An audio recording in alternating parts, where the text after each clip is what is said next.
Herbert Benson, he started doing some studies on meditation back in the 60s, a physician at Harvard, and they were able to show that meditation can decrease blood pressure, heart rate, and all this stuff, right? So we've known this for many, many, many years. But in the early 2000s, they started publishing papers on the epigenetic effects of mental medicine, or meditation, as they called it. So they would teach people how to meditate and do these genetic assays, and they were able to show that on the average, people could change the expression of genes selectively of 8,000 genes. Now, does anybody know how many genes we have? Like the human genome, how many genes roughly? Before the year 2000, before they came up with the human genome, people estimated that to create a body as complex as a human body would take over 100,000 genes. In other words, 100,000 instructions to create a body. Turned out that it's about 23,000 genes. Biologically, we don't seem to be as complex as we thought we were.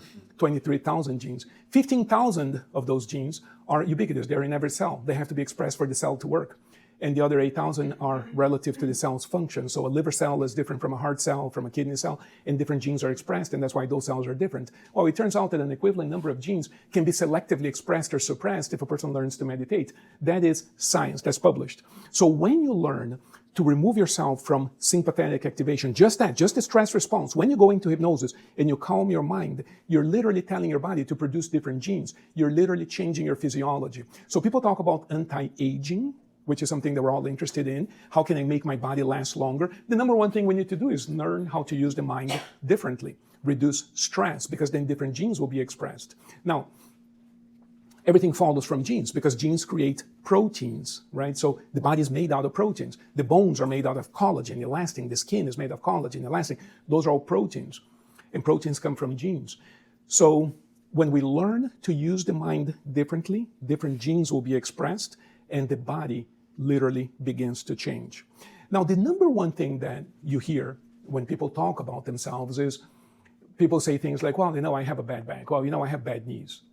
Think about that from a hypnotic perspective.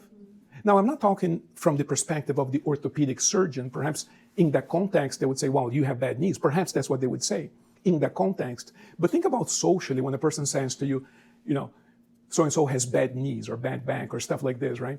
What they're really doing is they're hypnotizing themselves to express the genes that are consistent with that physiological state. And then when they go back and take the x-ray and the doctor confirms and says, yep, I knew it, I have bad knees. Okay, here it is in the x-ray. Well, who created that?